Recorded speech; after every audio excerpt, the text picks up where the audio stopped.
¿Cómo están, Fintegrammers? Bienvenidos a este espacio de conversación sobre emprendimiento, transformación digital, financiamiento. Tenemos un tremendo panel en esta jornada de conversación. Como siempre, único grande nuestro, don Mauricio Benito. ¿Cómo estáis? Bienvenido.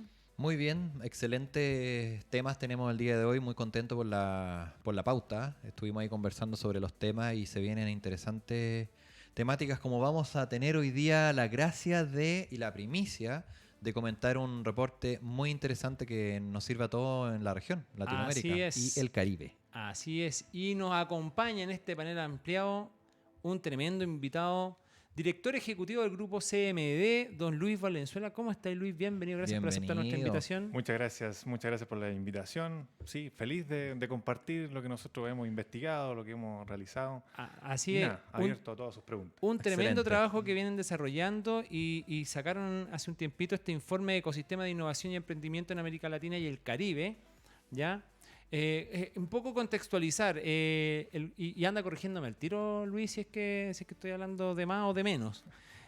Grupo CMD, uno enamorado de lo que es el emprendimiento, capacitaciones, asesoría, trabajan temas de innovación, emprendimiento, ¿verdad? Formación de liderazgo jóvenes, tienen mucho trabajo también a nivel escolar, por lo que he estado viendo. Y entre todo ese proceso sacan esta investigación, ¿verdad?, a nivel latinoamericano sobre qué es lo que está pasando con la innovación y el emprendimiento en Latinoamérica y el Caribe. Así es. Nosotros como Grupo Ciencia Más Diálogo queremos un poco instalar las competencias en los jóvenes, que puedan liderar, que puedan hacer innovación, que puedan hacer emprendimiento. Y lo que nos gusta un poco es llevar un poco la ciencia, el diálogo, la conversación, como un poco entre comillas, dejar el humo un poco de lado y hacer un poco... que los jóvenes puedan sentir y saber más allá de lo que, no sé, pues son las aulas, lo que enseñan en los colegios. Y tenemos hoy día esta investigación, como tú bien señalabas, que básicamente nos pone en el paraguas de lo que es el ecosistema. Todos hablamos de innovación, emprendimiento. ¿Qué es ecosistema? O sea, uno lo ve en ciencias naturales, el ecosistema natural, que el más chico, o sea, el más grande se come el más chico. Bueno, eso pasará en las startups. Ahora no siempre, no siempre. Más chico, ¿no? No siempre. Claro, ahí tenemos al Don COVID. Este es un ejemplo microscópico. Claro. Vale. Entonces, la idea de este estudio, nosotros principalmente, queremos darle ciencia a lo que significa ecosistema, a dar un poco el hincapié y de decir, bueno, ¿qué significa ecosistema? ¿Qué es lo que se está haciendo en América Latina? Sabemos que el ecosistema más importante y lo que se me ha visto es Silicon Valley. Todos hablan de Silicon Valley o Tel Aviv. Pero ¿qué está haciendo en Santiago? ¿Qué se hace en Perú? ¿Qué se hace en Colombia? ¿Cuáles son los pros y los contras? Y eso en verdad ha sido una muy buena aceptación. Hemos tenido también poder compartir este estudio en otros países y la verdad es que estamos muy contentos por lo que sale. Hoy sí, mira, fíjate que cuando los conocimos a ustedes nos pareció tremendo interesante todo el trabajo que están haciendo, porque efectivamente tú dijiste, aquí lo dijiste a la pasada, y pasó soplado, pero yo lo voy a reiterar, lo voy a retomar, porque dijo un concepto que en el tema del emprendimiento efectivamente de pronto hay mucho humo. Ocupó esa palabra y de repente todos nos concentramos cuando hablamos de emprendimiento. Cuando se habla de emprendimiento nos concentramos exclusivamente en todo el tema motivacional. Vamos, que tú puedes, querer es poder, y toda esa... Es un coaching, eso es lo que... Toda esa cosa y que al final efectivamente lo único que hace es enrarecer el medio ambiente, creo yo, o los ecosistemas. Y está bueno esto de meterle ciencia, metodología, digamos, para explicar qué es lo que está ocurriendo, aplicando lo que históricamente no ha funcionado más que el método científico. Entonces está bueno eso. Entonces, cuéntanos, vamos derechamente al informe. Que oye, te lo leíste completo, se nota. No, estudioso. Entonces, es largo. Sí, no es tan breve y no es tan sencillo tampoco. Es como se ve resumido en el informe que te entregan, pero uno empieza a ojear, empieza a leer y te das cuenta que todo es importante. O sea, entonces como que... Y solo quiero dar un background de que antes de entrar al detalle del informe, es que lograr más de 20 países, hacer un estudio acabado y desagregado por país es súper complejo. O sea, conseguirse a los especialistas, tener la información, la data veraz, es un tremendo desafío lograr que lo que es Latinoamérica con el Caribe en un solo estudio, es para felicitarlo. El informe comienza con un panorama general, digamos, de inducción, digamos, para que uno entienda los conceptos generales de lo que estamos hablando, lo que es innovación, emprendimiento, etcétera, etcétera. Y después derechamente se va a temas fuertes como ya hablar de cómo funcionan los ecosistemas de emprendimiento e innovación en Latinoamérica, aspectos muy relevantes que a nosotros es de particular interés nuestro, el tema de cómo están los financiamientos, qué es lo que está ocurriendo y qué se entiende por ello, y las políticas públicas asociadas al emprender, la cultura, ¿verdad? El tema de los mercados, cómo se hace uso de los recursos humanos, el capital humano, ¿verdad? Y todo el tema de la infraestructura que hay, bueno, y que ahí, eso, el tema de infraestructura muchas veces es lo más conocido y es lo que más Chile se destaca generalmente, pero es interesante conocer todo lo demás. Cuéntanos, sí. Luis, la palabra es toda tuya, no hablo más, para entrar derechamente a analizar. Con informe en mano nomás ahí. Para entrar en el análisis. Está bien. Y te vamos a ir preguntando entre medio. No, está bien. Se nota que lo leyó. Sí, tiene bueno ahí, resumen ejecutivo, muy bueno. Sí.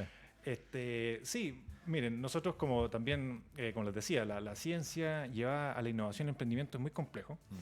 Hay un tema de humo, nosotros lo llamamos un poco cinematográfico, porque esto está, o sea, los hackathons, las presentaciones, las rondas de negocio, y eso está bien porque hace aumentar un poco el flujo de financiamiento, pero eso en la primera parte, es cuando uno motiva a las personas, pero después la startup se convierte en una empresa, como cualquier otra empresa que existe en el mundo. Puede ser una panadería, una ferretería, es lo mismo. O sea, tiene que tener un balance, tener aptitudes de venta, liderazgo, contratar gente, y eso a medida que va avanzando en la curva de vida de la startup, se va requiriendo más plata, y lo que esperan, que ya les voy a indicar, se espera que esta empresa, startup, salga a la bolsa. O sea, todos estos unicornios que hemos visto hoy día, como Betterfly, Corner Job, que son como wow, y que reciben mucho dinero, son empresas que le ha ido muy bien, que tienen un modelo de negocio, pareciera ser para los inversionistas, muy estable, y eso se radica que en unos 2-3 años podría haber un NOTCO en la bolsa de valores en Estados Unidos y uno públicamente poder invertir. Ahora, eso en Latinoamérica es muy lejano. O sea, Estados Unidos, las startups se crean, a los 2-3 años están en la bolsa, y acá en América Latina como estamos un poco más atrás. Y ahora, hoy en día, en este año, el año pasado, diría que después de la pandemia hubo mucha inversión en lo que es en estos unicornios, en estas startups exitosas, no solo en Chile, sino que en América Latina, lo que es Rappi, lo que hace Mercado Libre también, que ha aumentado su valor de mercado impresionantemente. Entonces, lo que nosotros quisimos hacer con este estudio es decirle, bueno, mire, el concepto ecosistema, el ecosistema es muy conocido, todos hablan de ecosistema, pero bueno, ¿qué significa el ecosistema? ¿Qué pilares tiene el ecosistema? Y el ecosistema, según un profesor en Estados Unidos, Daniel Isenberg, que nosotros nos basamos para hacer este estudio, nos dice, miren, todos los países que quieren hacer innovación, emprendimiento, tienen 6 pilares. Y esos 6 pilares de los ecosistemas se mueven con distintos ejes o distintos avances, pero todos los países lo tienen que tener. Y ahí está la política, están los mercados, el capital humano, los soportes, que es la infraestructura que tú bien señalabas, la cultura y las finanzas. Todos los países tienen estos ejes. Y en cierta medida esos ejes van avanzando en mayor o menor medida. Por el caso de Estados Unidos, como es Silicon Valley, ahí hay una política fuerte desde que se creó un incentivo a desarrollar la startup a partir de lo que hacía el ejército, ¿no es cierto?, para desarrollar Internet. Internet se creó gracias a un desafío necesario en la Guerra Fría para un poco darle mayor soporte tecnológico a lo que es el país.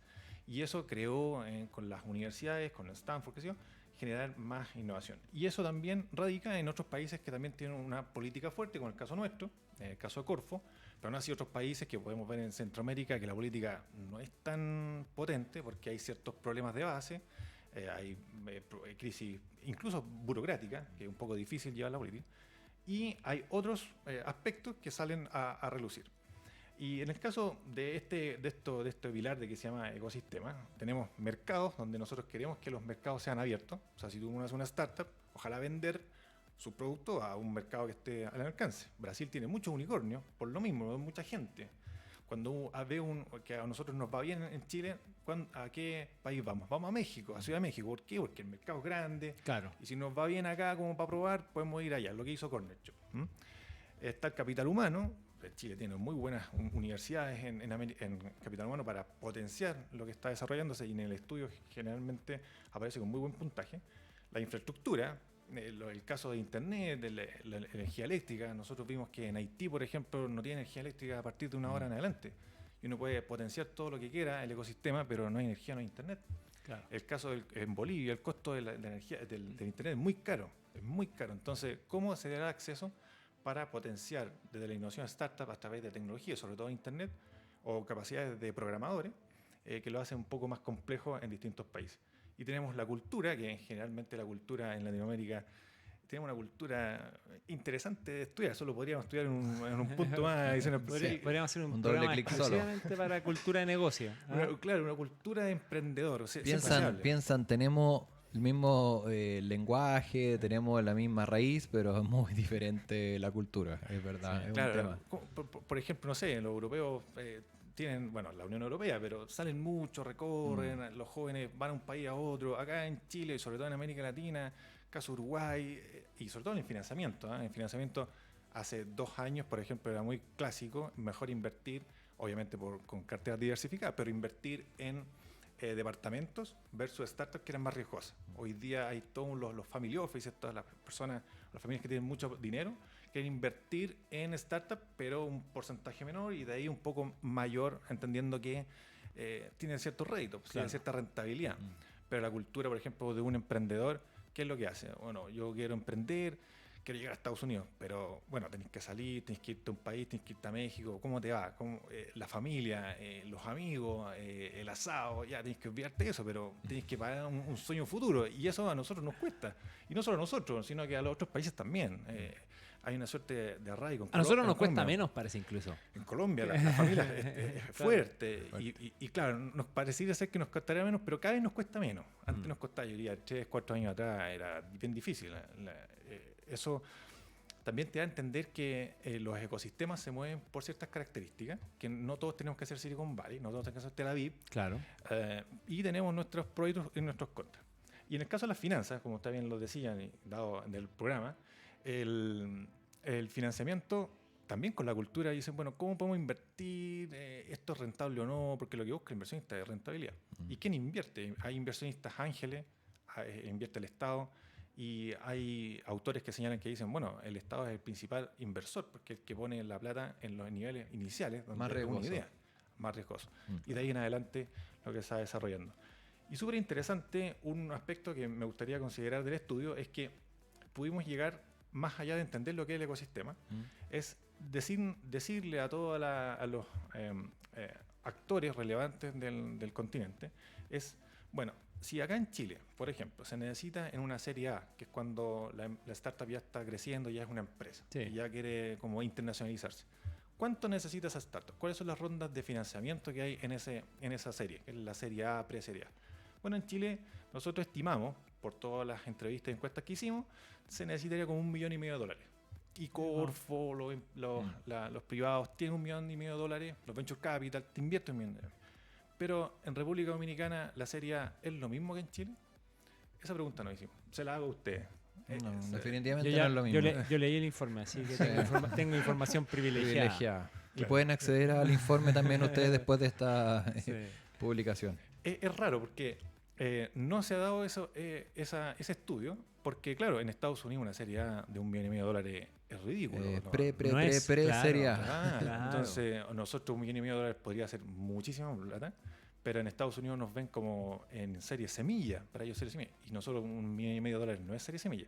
Y aún así países que, no sé, pues, Paraguay, Honduras, El Salvador, una pre-serie A estamos hablando de $50,000, $20,000. Entonces, tratamos de elaborar un mapa que dijera, bueno, este es el camino del mapa del camino del emprendedor, etapa semilla, pre-serie A, serie A, y más adelante, y un monto. Entonces, cuando hablamos de serie A en Chile, estamos hablando de $1,5 millones.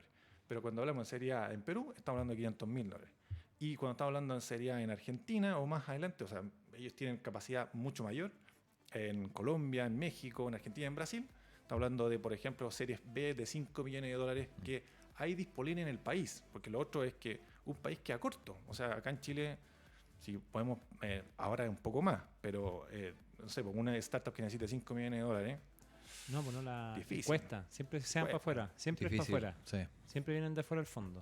Claro, no, sí. no es local. Y tienen que salir a buscar Claro, en México, en obligadamente. Estados Unidos, y se están yendo a Miami, muchos venture capital están abriendo allá, y está haciéndose una sinergia muy bonita, porque en Estados Unidos ya hay startups donde la rentabilidad pareciera ser menor que la rentabilidad que hay acá. Entonces invierten acá en startups, no sé, como, bueno, Notco ya no, una startup, un emprendimiento, pero estas startups que están naciendo y necesitan financiamiento y se van a Estados Unidos inmediatamente, porque Estados Unidos Es más atractivo el ticket al final. el ticket para el emprendedor y para el inversor también, Claro, porque claro. tiene mayor rentabilidad. Entonces hay una explosión de dinero hoy que hay que tener cuidado con la burbuja que se puede estar formando con las rentabilidades en el mundo, lo que está pasando. Entonces, Pero todos sabemos que es capital de riesgo. Entonces igual, si aunque sea Serie A, es capital de riesgo. Todavía.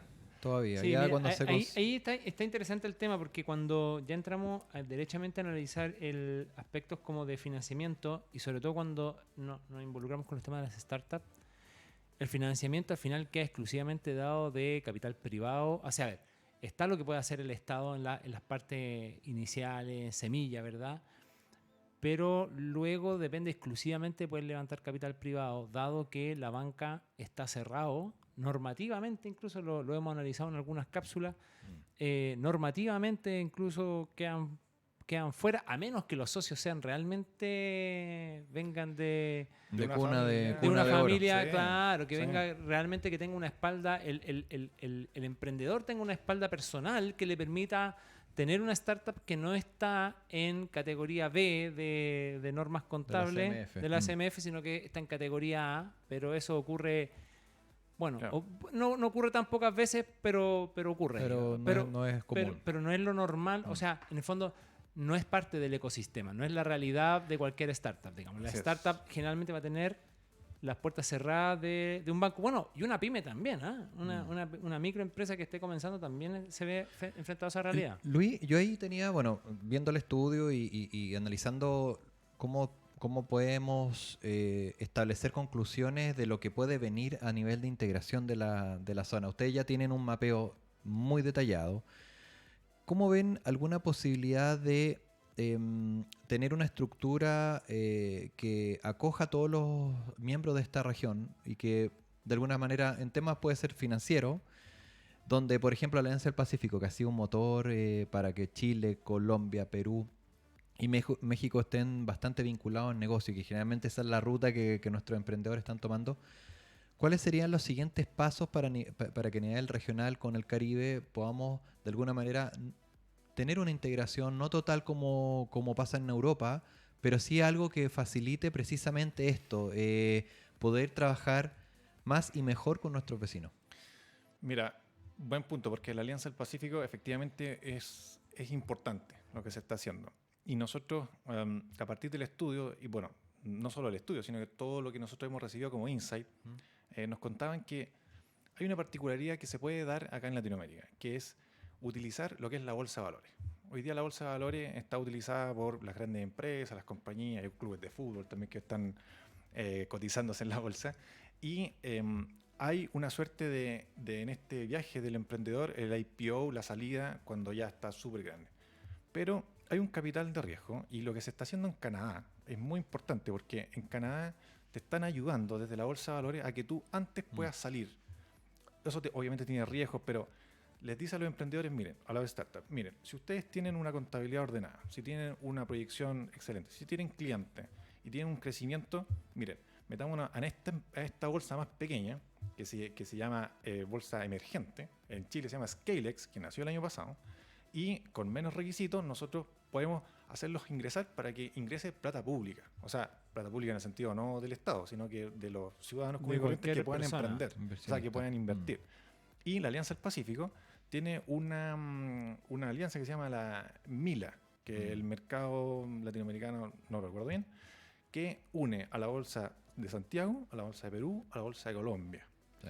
¿Y qué hace? Que si una empresa está listada en la Bolsa de Santiago, perfectamente puede ser sujeto de inversión a un inversionista en transar Perú, en allá, Colombia claro. y sucesivamente.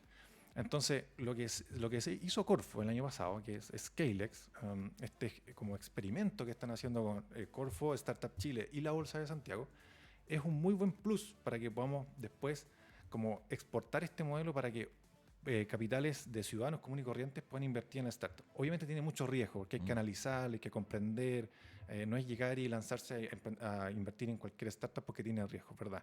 Pero abre el mercado, no lo deja solamente a los venture capital, que están cerrados, que son privados, que uno no sabe cuál es el due diligence que tienen adentro, cuál es la investigación, porque ellos investigan, le pasan los datos obviamente con privacidad e invierten. Y en este caso, en la bolsa todo es público. Entonces, las startups tendrían que entregar ejercicios contables trimestralmente, tener un staff de abogados, y lo hace profesional, lo hace muy profesional. Y eso es un incentivo muy potente, porque la brecha de financiamiento en Latinoamérica es muy grande. O sea, de los 6 pilares que vimos del ecosistema, el más importante que decían es la brecha de financiamiento. Justamente lo que tú señalabas, que era los bancos tradicionales me piden 2 años de actividades, números azules, un patrimonio no sé cuánto, pero loco. Y no se, lo y se tengo. presumen en la serie B, o sea, Sí. en la división Se B. parten- Se presume, parten en B. parten en B y Parten es en muy B. difícil cambiar eso. Mila, bueno, se ha tratado de empujar mucho lo que es la bolsa y la unión de estos 4 países. Yo creo que con el tema emprendedor puede tomar un segundo vuelo lo que es la unión de estas 4 bolsas. Sí. Nosotros como programa estamos con la idea de poder empujar estos tipos de iniciativas que tiene Corfo Startup Chile con la bolsa de comercio para efectos de que nuestros emprendedores puedan, y incluso es más, como tú bien comentas, de mejorar sus reporting, o sea, el cumplimiento tributario, la contabilidad, su modelo de negocio, ventas, situación legal, regulatoria.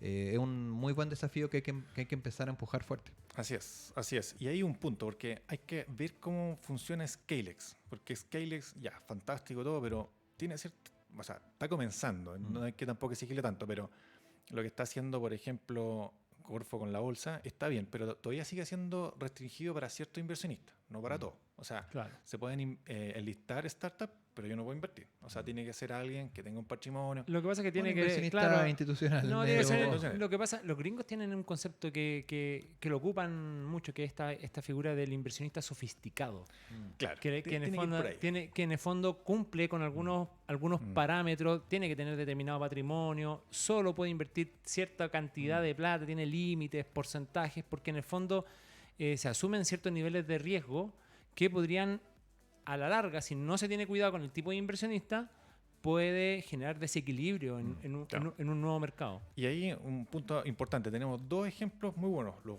positivo y negativo. El negativo es que se creó esta misma bolsa alternativa en Alemania en el año 98, creo, cuando estalla el año siguiente, 2 años Las más, punto las com. .com. Entonces se crea, todo el mundo invierte, estalla el .com y todo se va al tacho de la basura y todos pierden.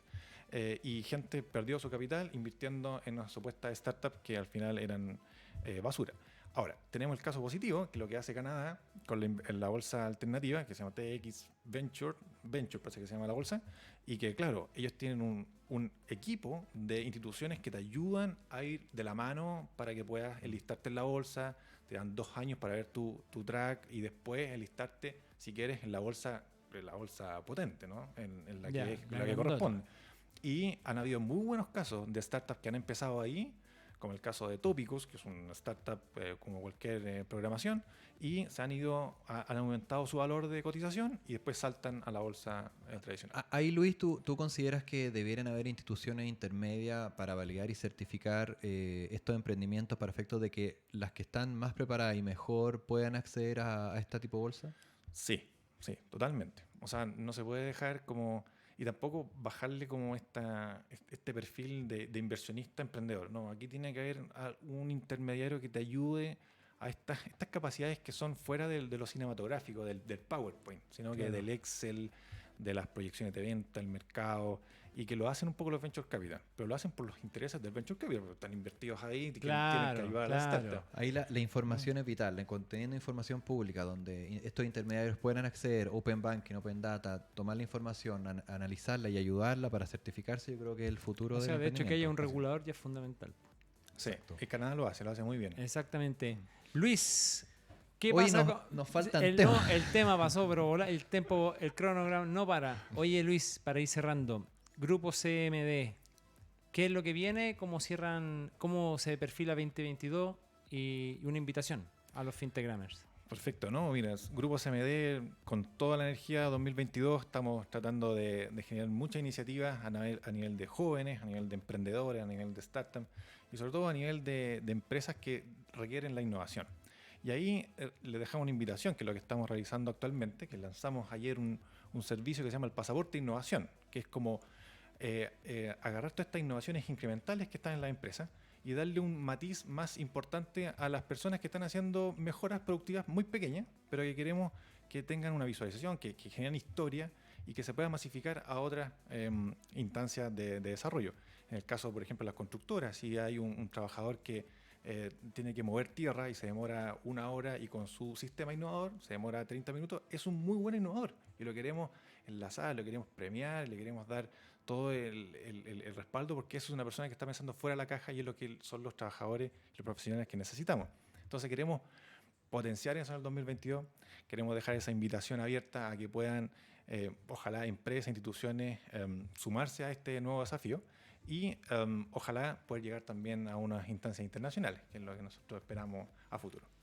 Bueno, cuenta con todo el apoyo tanto de nuestro Fintegram Media, Fintegram TV, con las redes sociales y lo que es Fintegram para poder seguir colaborando con el grupo CMD. Tremendo reporte. Tremendo trabajo que están haciendo. Sí. La idea, bueno, lo que tengan también envíenlos para poder publicitarlo, colocarlo en redes sociales y comentarlo. ¿Qué es mejor tener un espacio de media hora para poder comunicar lo que dice el informe? Así que, Don mejor. Luis Valenzuela, director ejecutivo del Grupo CMD. Muchas gracias, Luis, por todo tu conocimiento y por compartir toda esta información. Muchas gracias. Ya lo saben, queridos Fintegrammers. Seguimos conversando, seguimos hablando de emprendimiento, de transformación digital, innovación, financiamiento. Nos vemos. Chao. Chao.